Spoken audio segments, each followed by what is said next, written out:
Hoje você vai aprender, hoje você vai compreender sobre os Nefilins e principalmente os anjos caídos. Por que que eles precisavam de sacrifícios? Por que que eles precisavam de oferenda?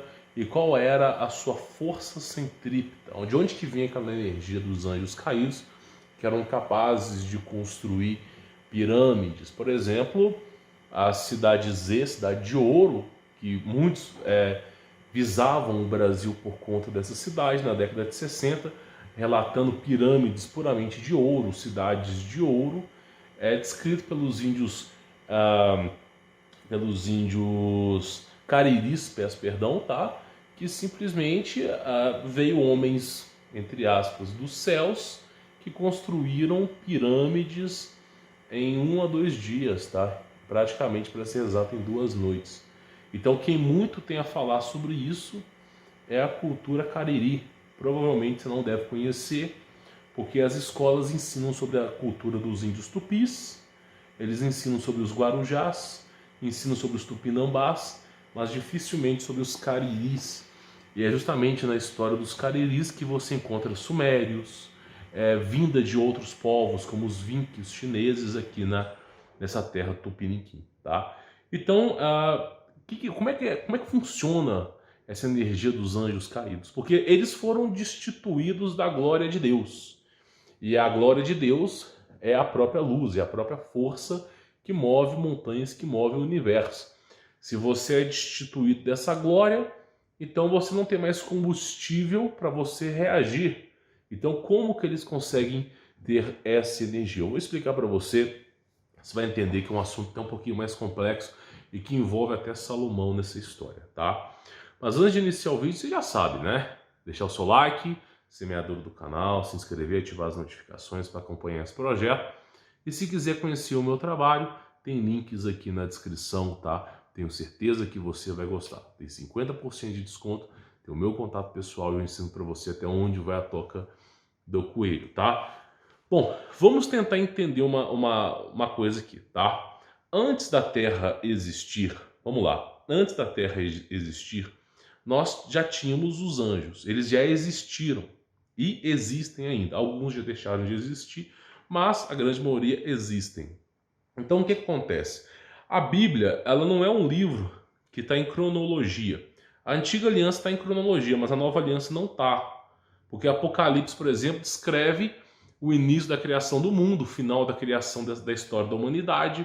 Então não é bem cronológico como todo mundo pensa. Tem sim as suas cronologias, o Evangelho de João Batista, Mateus, Marcos, Lucas, você tem as cartas, Tessalonicenses, Colonicenses, mas o Apocalipse em si, ele não é cronológico, tá? Então você tem referência o tempo todo no Apocalipse. Vai para o início da humanidade, vai para a guerra nos céus, volta para o início da humanidade, vai para o fim da humanidade, vai para o julgamento. Então é um livro análogo, é um livro de suposições ao qual cabe a interpretação do apóstolo João, que prescreveu o livro de Revelações, tá? Eu fico com o fim dos tempos prescrito pelo próprio Deus em Mateus 24, mas eu não invalido o Apocalipse de João, tá? Então vamos lá. Antes da Terra existir, antes de toda a criação da humanidade, você tem que lembrar que já existiam anjos. Por exemplo, quando Deus criou toda essa vastidão da terra e havia abismo, e Deus separou a luz das trevas e colocou o mar e colocou terras e começou a semear todo tipo de planta, tudo que está prescrito em Gênesis ali, você vê que já se tinha um amparo ali. Já se tinha um amparo. Por quê? Porque o Jardim do Éden já era vigorosamente zelado por anjos. Inclusive é dito em Gênesis, né, que após a queda de Adão e Eva, Deus colocou querubins, que na minha concepção talvez seja a classe mais alta de anjos, talvez só abaixo de tronos. E eu falo para você que tronos talvez seja a classe mais alta, porque é possível viajar no tempo com tronos, tá? Mas não me pergunte como, eu não sou hábil para poder entender como funciona a mente dos anjos, mas a grande maioria dos anjos estão submissos aos querubins, tá? Por isso que Miguel para guerrear contra a antiga serpente e levou a sua legião. Tá? Então vamos lá. Depois que teve o confronto nos céus, onde o adversário caiu, ele perdeu a guerra no céu, e junto com ele 1/3 das estrelas caíram, como é prescrito no Apocalipse. E o que é 1/3? Nós não fazemos ideia de quantas estrelas que tem nesse universo. Bilhões, milhões, não fazemos ideia. Então 1/3 de anjos que caíram do céu pode representar de milhares a centenas de bilhões, não fazemos nem ideia. Tá? Então praticamente houve uma guerra no céu e 1/3 do céu caiu sobre a face da terra. Sobre a face da terra, Apocalipse. As estrelas estão caindo. E aí, junto com esses anjos, caíram várias classes de anjos, porque os anjos também têm as suas hierarquias. Vale ressaltar que a criação dos anjos é diferente da criação humana.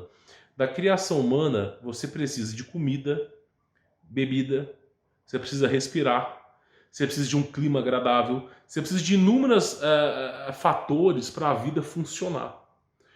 Já a genética, a genealogia dos anjos, eles são seres de luz, seres energéticos, de energia. Então não precisam comer, não precisam beber, não precisam dormir, são seres de energia. E aí você entra na seguinte parábola. Se eles foram destituídos de sua glória, como eles ainda podem estar vivos?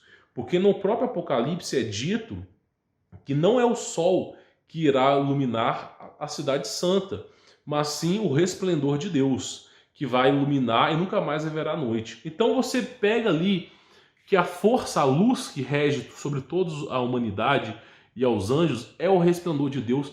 Ele é o Logos operandi, ele é a energia por trás do universo. Então no momento que o anjo, a maioria dos anjos, 1/3 dos anjos para ser exato, cai em vaidade, questionando a autoridade de Deus ou entrando em algum paradoxo aí, você vê que acontece guerra nos céus, liderada por Lúcifer, um querubim, um anjo de alta patente, e simplesmente eles perdem. E aí eu te faço a pergunta, se eles foram destituídos da glória de Deus, como que eles conseguem subsistir na Terra? Como? Porque se você for parar para refletir, o ser humano ele ingere alimentos como fonte de energia, apesar que, claro, a energia vem de Deus. Mas os anjos não ingerem alimento. Então como é que eles conseguiram ali sobreviver à queda? Isso é prescrito, tá, em partes no livro de Enoque, mas em toda a cultura antiga que se estende de Jericó, Babilônia, Maia, Azteca, Inca, egípcios, todos eles faziam sacrifícios humanos. Agora, por que eles faziam sacrifício humano? Hoje você entende através do Adre Parará Pururu no Parará Pururu Chrome, tá? Que é um ritual que, ao momento que aquela pessoa está angustiada e ela vem a óbito, ela libera um tipo de hormônio que o cara que ingerir aquilo ali, ele rejuvenesce, não adoece. Só que isso é metafísico, isso é algo que é mais para os homens aí que são depravados, tá? Agora, nós temos o quê? Os seres espirituais. Por que eles querem, por exemplo, por que os anjos querem sacrifícios? Porque, né, é aquilo que eu venho dizendo aqui. Quando o cara faz um sacrifício de animal ou um sacrifício de um ser humano, aquele ser que está em agonia, ele libera uma energia muito grande espiritual. É uma agonia tão profunda. E aí junta-se ali naquele ser humano que está sendo sacrificado, junta-se ali muitos principados que são anjos caídos destituídos de sua glória, alimentando a energia daquele cara que está sendo sacrificado ali. Você pode, talvez você não tenha passado por isso, mas quem já teve pesadelo e acordou com a barriga meio estranha, são drenos de energia. Então é importante você entender, eu acho isso bem claro, tá? Que esses anjos caídos, eles precisam de energia para sobreviver. E a energia deles é a energia de luz, que foi destituído da glória de Deus. Então, se eles precisam de energia, eles vão buscar energia também. E aí, onde que você encontra energia? No ser humano. Por isso que naquele filme Matrix, por exemplo, o Morpheus fala que eles queriam transformar o ser humano numa pilha alcalina. Porque não se trata do ser carnal, a carne, de usar o corpo humano ali para absorver energia. mas sim do eu espiritual, de usar o espírito humano para conseguir energia. E é assim que os anjos vêm subsistindo. Provavelmente terá muitas pessoas perguntando o que acontece com esses espíritos que são sacrificados.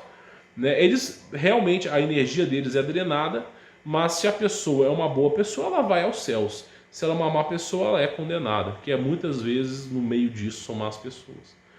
Então você tem que entender isso, por isso que eles fazem sacrifício. Por isso que os astecas, por exemplo, para eles terem boa colheita ou fertilidade, existiam, abre aspas, tá? Deuses, não são deuses, são anjos caídos, deuses da fertilidade, deuses da longevidade, deuses da colheita. E aí eles tinham que sacrificar periodicamente os seres humanos para satisfazer o desejo dos deuses, para que os deuses viessem a orientá-los como que conseguiriam colher, repassar conhecimento, ou até mesmo uma unificação desses seres para fazer chover, alguma outra coisa, como os índios faziam no passado.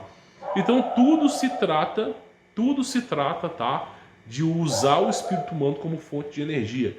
É basicamente o que esses seres vinham fazendo no passado, tá bom? Bom, espero ter respondido a pergunta de você. Se você tem alguma pergunta que quer que eu responda, escreva aqui embaixo no campo dos comentários. Deixe seu like, inscreva no canal, ative as notificações e conheça meu trabalho para você remover as amarras aí do sistema, tá bom? Vou ficando por aqui, sou Humberto Volts. Forte abraço.